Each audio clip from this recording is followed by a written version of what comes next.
मैं पुष्कर अवस्थी आप सबका जो है प्रारंभ के मंच पे स्वागत करता हूं। आज मैं स्वयं उपस्थित हुआ हूं और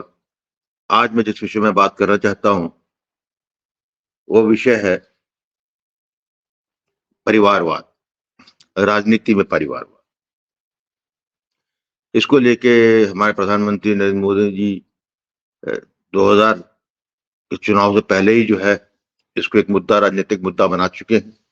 लगातार उसी पे हिट करते हैं और इस परिवारवाद से जो भारत का नुकसान होता है, भारत के जो क्षय होती है या उसे क्या कुप्रभाव है, वो सब उन्होंने समझ के ही जो है इस पे प्रहार किया है। क्योंकि इस राजनीतिक परिवारवाद से भारत और भारत की जनता दोनों का ही बहुत बहुत नुकसान हुआ है। मैं समझता हूं कि नरेंद्र मोदी जी पहले कोई राजनीतिज्ञ नहीं है जिन्होंने परिवारवाद पे बात की है। यदि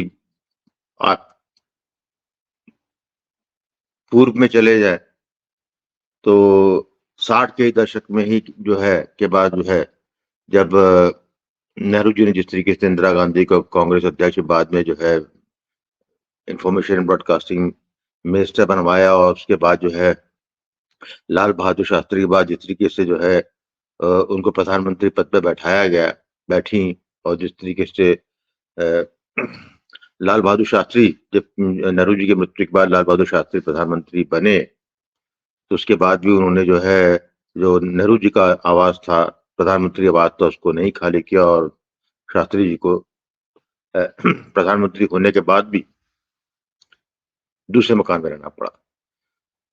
तो ये जितना भी विरोध उस वक्त कांग्रेस का होता था, जो विपक्ष था उस वक्त का, चाहे वो वामपंथी हो, चाहे उस वक्त सोशलिस्ट का हो, कोई भी हो, जैसे हम उस वक्त की जनसंघ हो, सब जो है परिवारवाद पे जो है घेरते थे और इसके चिताते थे। लेकिन बाद में देखा कि ये लंबी बीमारी बन गई क्योंकि उस वक्त समय नहीं रोका गया। आज मैं इस पे इसलिए बात कर रहा हूं क्योंकि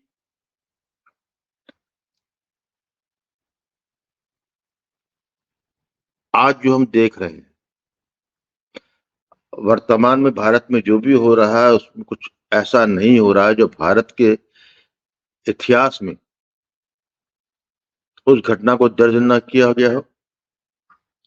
या उस घटना की जो है पूरी मीमांसा न की गई। इनफैक्ट मैं तो ये मानता हूं कि हमारा इतिहास, जिसको कि पाश्चात्य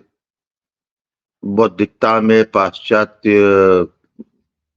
के प्रभाव में लोगों ने जो है पौराणिक मान के जो है उसको जो है केवल कहानी किस्से की चीज समझ ली, लेकिन वो हमारा एक बड़ा जिंदा और जागरूक इतिहास था और हम उससे दूर हो गए। मेरा तो यहां तक मानना है कि वर्तमान में ये सामर्थ्य नहीं है कि वो जो इतिहास में जो कुछ हुआ उसको जो है और जो है उसको परिष्कृत कर सके। यहाँ पे अब मैं परिवारवाद की जब बात आई है, कुल की बात आई, तो मैं आता हूं अपनी मुख्य बात पे। मैं जब युवा हो रहा था और मुझको जो है राम कृष्ण गीता रामायण इन सब चीजों के बारे में जो है अपने पिता से या अपनी माँ के द्वारा जो है इसका ज्ञान कराया गया, तो बड़ा स्वाभाविक था मेरे लिए कि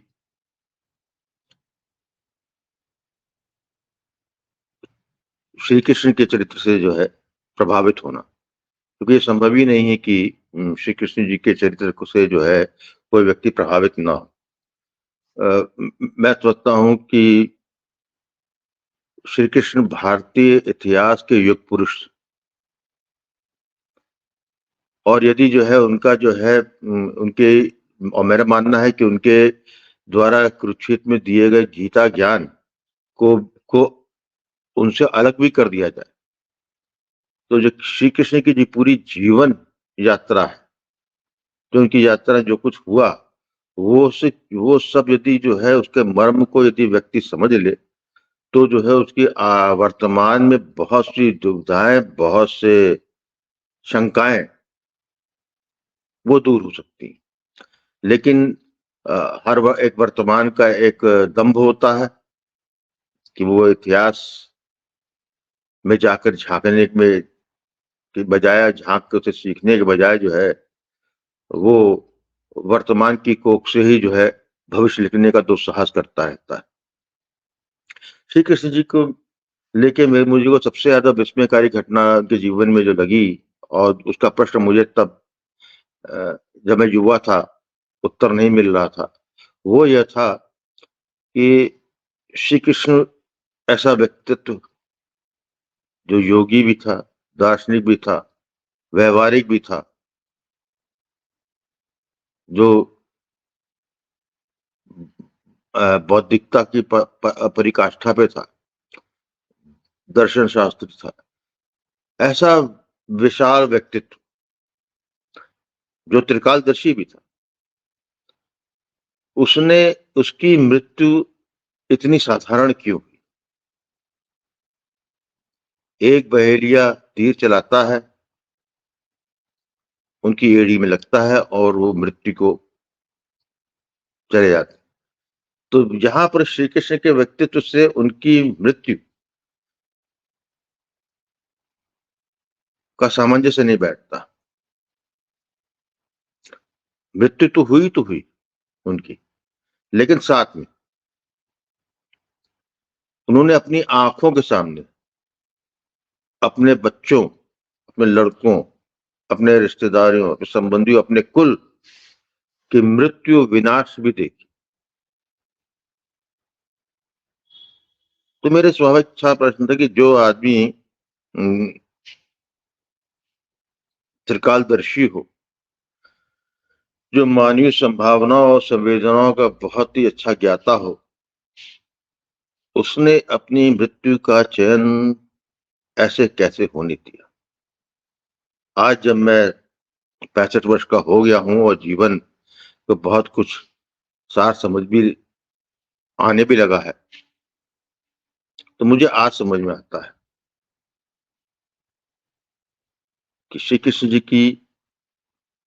मृत्यु सिर्फ एक मृत्यु नहीं थी। मेरा मानना है द्वापर काल के अंतिम प्रहर में श्री कृष्ण भली भांति जानते थे कि कलयुग का अवसान है। उन्होंने अपनी मृत्यु से कलयुग के लोगों को ये शिक्षा दी कि जब भी कोई व्यक्ति एक अकलील को अपना उत्तराधिकारी बनाएगा या अपनी धरोहर सौंपेगा, तो उसका अंत ना केवल नाश होगा, बल्कि स्वयं का अंत बड़ा गरिमा विहीन होगा। ये सुनने और देखने में, बात समझ में शायद और स्पष्ट इसलिए आ जाएगी क्योंकि श्री कृष्ण ने यदुवंशियों का नाश होने दिया, उन्हें मरने दिया।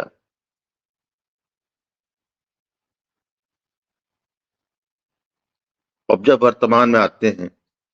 तो वैसे तो तमाम उदाहरण है, लेकिन बात यदुवंशियों की चली है तो मैं ये वर्तमान भारत में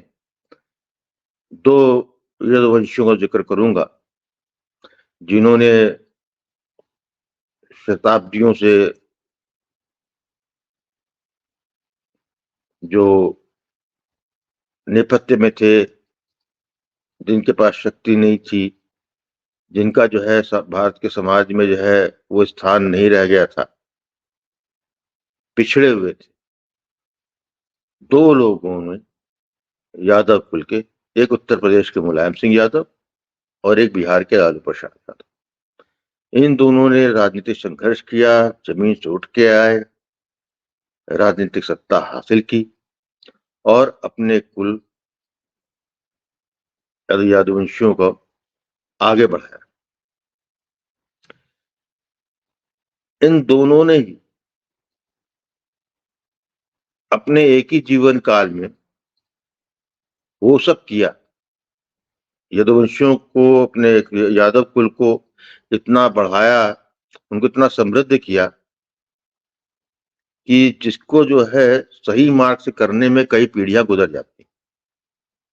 उसके लिए मर्यादा का हनन हुआ, भ्रष्टाचार का आलिंगनबद्ध किया गया और साथ में सभी तरीके के मानवीय संवेदनाओं का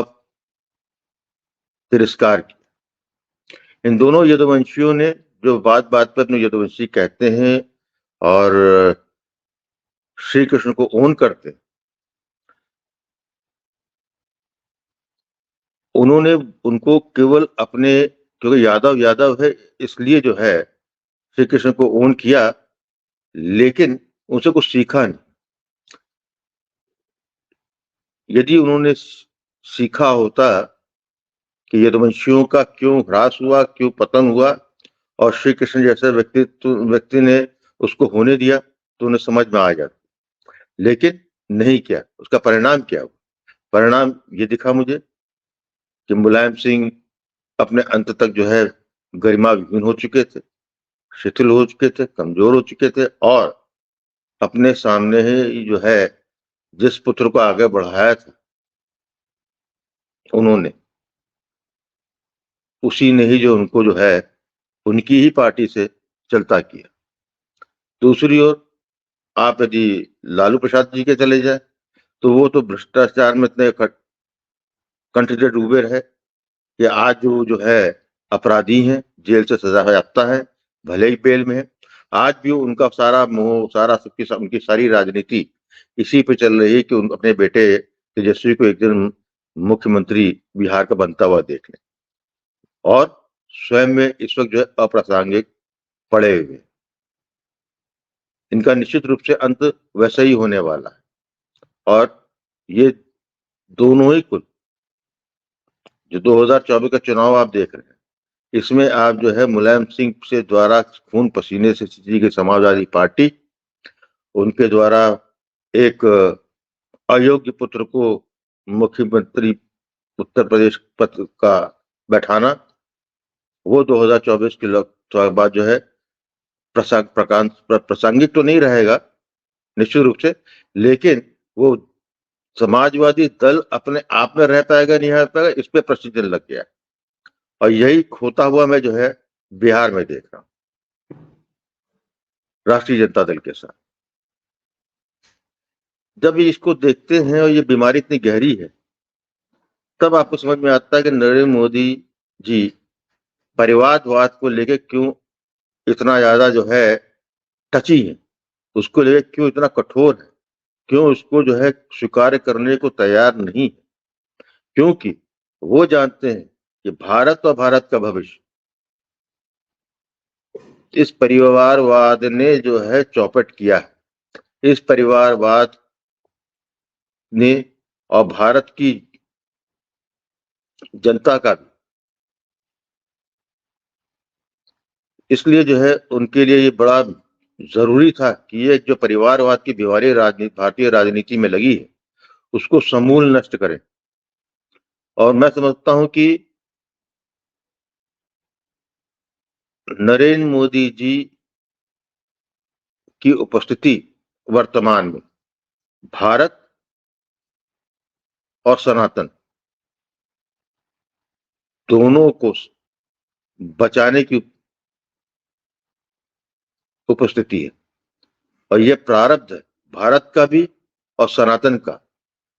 कि नरेंद्र मोदी जी ऐसा व्यक्ति जिसने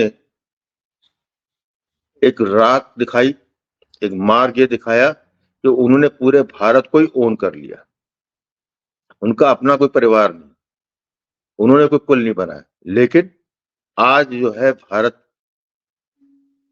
की 140 करोड़ जनता उनका परिवार, भले उस 140 करोड़ में बहुत सी जनता इसको स्वीकार ना कर रही है, लेकिन उनकी तरफ से है और इसीलिए शायद वो सफल होते जा रहे हैं। इसीलिए भारत सशक्त होता जा रहा है। इसीलिए भारत के में के साथ-साथ सनातन अपने आप को जिस कालिमा में शताब्दियों तक धूमिल रहा था, वहां से अंधेरा छांट के सामने आ रहा है। इसीलिए भारत का सनातन पुनर्स्थापित हो रहा है और उसके साथ भारत एक लंबी दौड़ के लिए आगे आ रहा है। 1000 वर्ष पूर्व जो गरिमा गिरना चालू हुई थी भारत की और सनातन का प्रभाव हो रहा था, वो अब अगले 1000 वर्ष के लिए सुदृढ़ होता हुआ दिख रहा है। ये हमारे हमारा इतिहास, भारत का इतिहास, सनातन का इतिहास इन तमाम घटनाओं से भरा हुआ है कि हम कब, क्यों, कैसे लड़खड़ाए और हमारे महापुरुषों ने समय समय पे उस पर ज्ञान भी दिया और जीवन जी के दिखाया। ये हम पे है, वर्तमान की पीढ़ी पे है कि हम अपने भूतकाल के इतिहास को सिर्फ पौराणिक मान के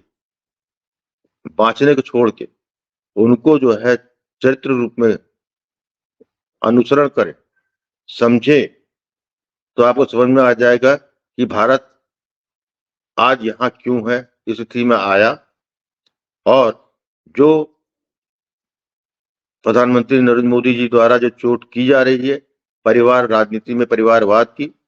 शासक व्यवस्था में परिवारवाद की, उसको तोड़ने के लिए कटिबद्ध है, वो क्यों है और क्यों निष्ठुर चलते। इस पे आप ध्यान दीजिएगा। 2024 का चुनाव आ रहा है। ये सिर्फ राजनीतिक बात नहीं है, ये एक निर्मूल सत्य है। यदि आप अपना उत्तराधिकार और धरोहर अकुलीन के हाथ में सौंपेंगे तो ये निश्चित मानिए आप जो है अपने परिवार का भविष्य में सर्वनाश की गाथा लिख रहे हैं। इसी के साथ मैं अपनी बात समाप्त करूंगा और आशा करता हूं कि जो मैं कह रहा हूं वो आपको जो है उसका संज्ञान लेंगे और यदि मेरी बात कुछ समझ में आती है या पसंद आती है तो कृपया करके इस वीडियो को लाइक करें और शेयर करें और हमारे इस चैनल प्रारब्ध को कृपया करके सब्सक्राइब करें। बहुत बहुत धन्यवाद। राम राम जी।